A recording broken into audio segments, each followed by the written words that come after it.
ধন্যবাদ আপনাদেরকে। আজকে দুঃখ ভারাক্রান্ত হৃদয়ে এইখানে দাঁড়িয়েছে আপনাদের সামনে দু একটি কথা বলার জন্য। আজকে আমরা যেটি দেখেছি যে বাংলাদেশ আওয়ামী লীগের নেতৃত্বে এই দেশ স্বাধীন হয়েছে, যে বাংলাদেশ আওয়ামী লীগ এই বাংলাদেশ নামক রাষ্ট্রটির জন্ম দিয়েছে, সেই বাংলাদেশ আওয়ামী লীগকে আজকে নিষিদ্ধ কর বাংলাদেশ আওয়ামী লীগের কার্যক্রম আজকে নিষিদ্ধের জন্য সংসদে আইন পাশ করা হয়েছে। ইউনূস বাহিনী জোর জবরদস্তি করে ক্ষমতা দখল করে একটি অধ্যাদেশের মাধ্যমে বাংলাদেশ আওয়ামী লীগের কার্যক্রম নিষিদ্ধ করেছিল। আর তারই এক্সটেন্ডেড সরকার, ডিপ স্টেটের সরকার তারেক রহমান আজকে সংসদে সেই অধ্যাদেশটিকে আইনে পরিণত করে বাংলাদেশ আওয়ামী লীগের রাজনীতি নিষিদ্ধ করতে চায়, নিষিদ্ধ করেছে।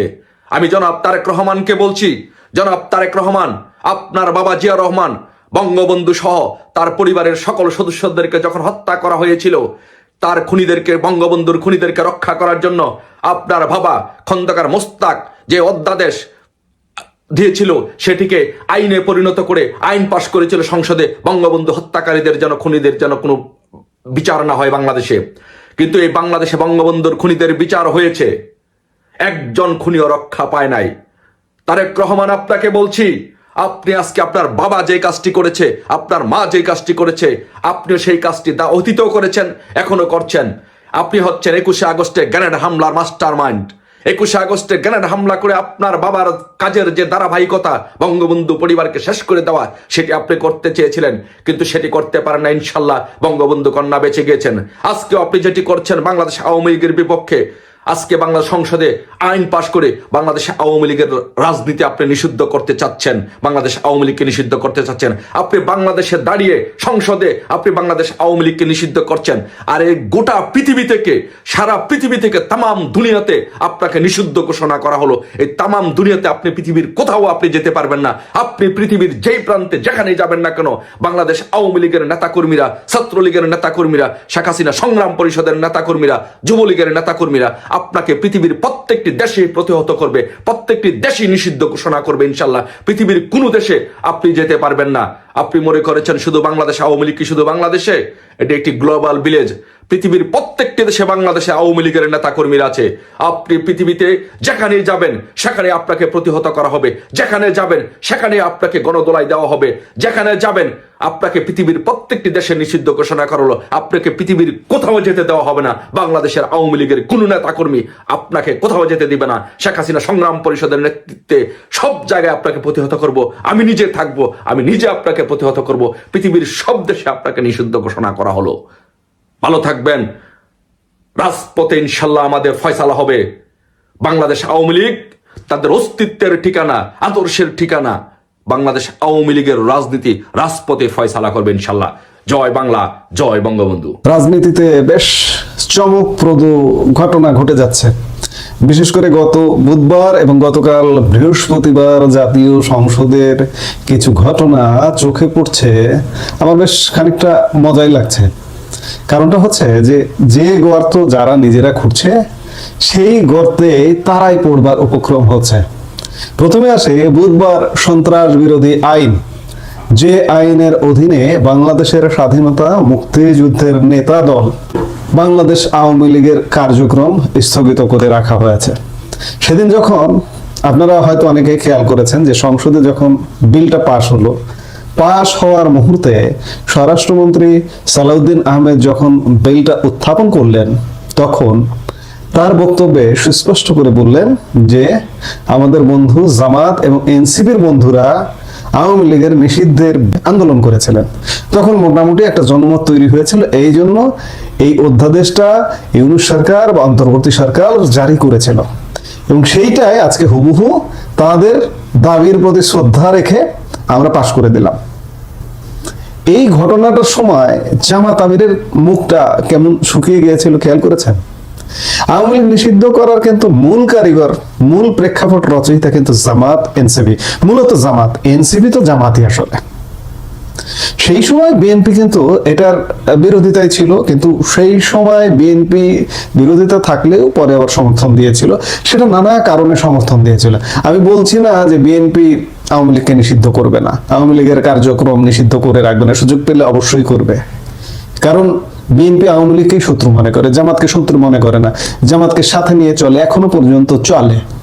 যাই হোক, জামাতের মধ্যে একটা ভীতির সঞ্চার হয়েছে, বা এই বিলটা পাশকালীন সময়ে জামাত আমির উঠে স্পিকারের কাছে ফ্লোর চেয়ে এমন কথাও বলেছিলেন যে আমরা কি এই সেন্সিটিভ বা স্পর্শকাতর বিলটা পাশের জন্য একটু সময় পেতে পারি। মুখটা কিন্তু শুকানো জামাত আমির, অর্থাৎ জামাত আমির বা জামাত মনে করছে যে একটা নতুন গর্ত তৈরি হয়ে গেল, এই গর্তে আমরাও পড়তে পারি। আবার গতকালকে কি ঘটনা হয়েছে দেখুন, যে ফাঁদের পরে ফাঁদ। আমার বিষয়গুলো বেশ মজা লাগছে। আওয়ামী লীগের কিছু হবে না ভাই, আওয়ামী লীগ ফিরবে, আওয়ামী লীগ সমহিমায় ফিরবে, আওয়ামী লীগকে ফেরাবে, সিচুয়েশন ফেরাবে। গতকাল মুক্তিযুদ্ধের সময় পাকিস্তানি হানাদার বাহিনীর সহযোগী ছিলেন তৎকালীন মুসলিম লীগ, জামায়াতে ইসলামী ও নিজামে ইসলাম পার্টির নাম বহাল রেখে জাতীয় মুক্তিযোদ্ধা কাউন্সিল বা জামুকা অধ্যাদেশ, ইউনূস সরকার একটি অধ্যাদেশ জারি করেছিল, সেই অধ্যাদেশটি আইনে রূপ দিতে বিল পাশ করেছে জাতীয় সংসদ।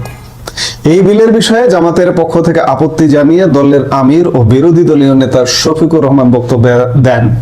তবে খুব আশ্চর্যের বিষয়, অবাক করা বিষয় হলো, বুঝে হোক না বুঝে হোক, এই জামাত নেতৃত্বাধীন 11 দলীয় জোটের অন্যতম শরিক দল এই যে চিলড্রেন্স পার্টি, জাতীয় নাগরিক পার্টি, এই বিলের ওপর কোনো আপত্তি নেই বলে স্পিকার জানিয়েছেন।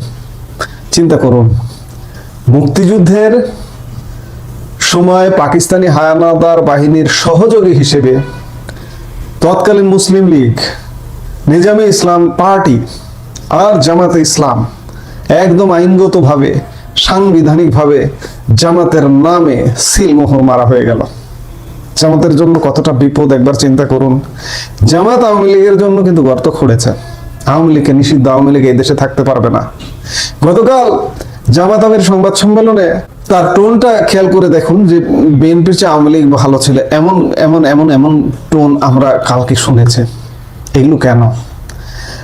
বিএনপির কৌশলের কাছে কি জামাত প্রতিনিয়ত ধরাশয়ী হচ্ছে? এই যে অধ্যাদেশটা তো জারি হলো, এই যে জামুকা অধ্যাদেশটি আইনে পরিণত হলো, এই অধ্যাদেশটি যখন জারি হয় তখন কিন্তু জামাত ক্ষমতায়, ইউনূস ক্ষমতায় মানেই জামাত ক্ষমতায়।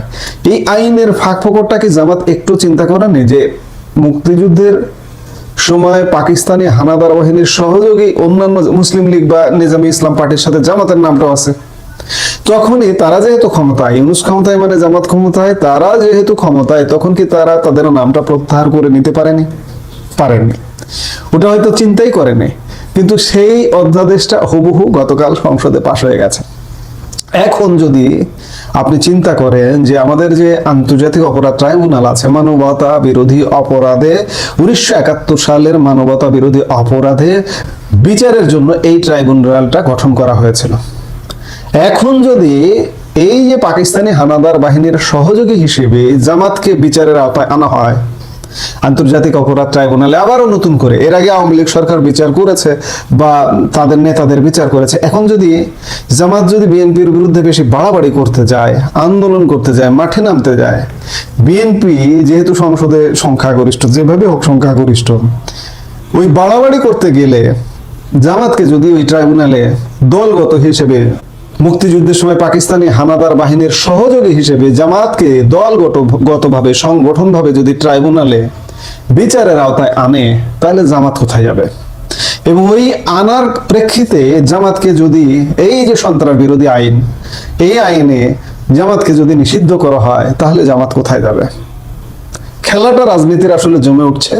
কারণ এই যে এত কট্টরপন্থা, জামাতের কট্টরপন্থা, আওয়ামী লীগকে রাখা যাবে না, আওয়ামী লীগকে নিষেধ করতে হবে, আওয়ামী লীগকে এই দেশে আর ফিরতে দেওয়া যাবে না, আওয়ামী লীগ ফিরবে। আজকে এই যে জামাত আন্দোলন, রাজপথে নামা, বিভিন্ন রকম হুমকি দিচ্ছে, জুলাই সনদ হলো না, সংবিধান সংস্কার হলো না, অনেক কিছুই হইল না। এই অনেক কিছু না হওয়া নিয়ে জামাত যে হুঙ্কার দিচ্ছে, হুঙ্কার দিয়ে যদি রাজপথে নামতে চায়, তাহলে বিএনপির জন্য সহজ হয়ে গেল এই ব্যবস্থাগুলো নেওয়া। আমি গতকালকে রাতে একটু কল্পনা করেছি যে জামাত যদি এই ধরনের কর্মকাণ্ডে যায়, অ্যাকশনে যাবে, বিএনপি অ্যাকশনে যেতেই পারে, বিএনপির জন্য ক্ষতির কারণ হলে অ্যাকশনে যাবে। তাহলে কি আওয়ামী লীগের নির্বাহী আদেশটা, ওই যে স্থগিত কর্মকাণ্ড স্থগিতের নির্বাহী আদেশটা উইথড্র করবে, তখন উইথড্র করাটাই স্বাভাবিক। জামাতকে বিচারের আওতায়, জামাত তো ইতিমধ্যে যুদ্ধাপরাধী দল হিসেবে সংবিধানে স্বীকৃত হয়ে গেল। অর্থাৎ রাজনীতির পাশা কিন্তু উল্টো দিকে ঘুরতে শুরু করেছে। এই যে কামিং উইক, আগামী সপ্তাহে আমরা হয়তো রাজনীতিতে নানা রকম মেরুকরণ দেখব, তেমনটাই মনে হচ্ছে। এখন আমরা দর্শক হিসেবে, রাজনীতির পর্যবেক্ষক হিসেবে আমরা অধীর আগ্রহে অপেক্ষা করছি যে সামনের দিনগুলোয় কি ঘটতে যাচ্ছে। কারণ জামাত ইতিমধ্যে যুদ্ধাপরাধী দল হিসেবে পরিগণিত হলো। জামাত বিচারের আওতায় আসতে পারে, জামাত নিষিদ্ধের কাতারে আসতে পারে, জামাত প্রথম নিষিদ্ধ হবে। আওয়ামী লীগের কিচ্ছু হবে না, বারবার বলছি যে আওয়ামী লীগের কিচ্ছু হবে না, ভয় পাবার কোনো কারণ নেই। জামাতের মুখ শুকে যাওয়ার প্রধান কারণ এটাই, এই যে জামাত 2025 সালে আন্দোলন করলো, করে ওই যে 12 মে আওয়ামী লীগের বিরুদ্ধে একটা নির্বাহী আদেশ জারি করে নিল, 11 মে অধ্যাদেশ জারি করে নিল, সন্ত্রাস বিরোধী আইন সংশোধন করিয়ে নিয়ে গত বুধবার নতুন সরকার এসে এই আইনটা হুবহু পাশ করলো এবং স্বরাষ্ট্রমন্ত্রী সালাউদ্দিন আহমেদ সরাসরি এটা জামাত এনসিপির বন্ধুদের আন্দোলনের ফসল হিসেবে গণ্য করলেন।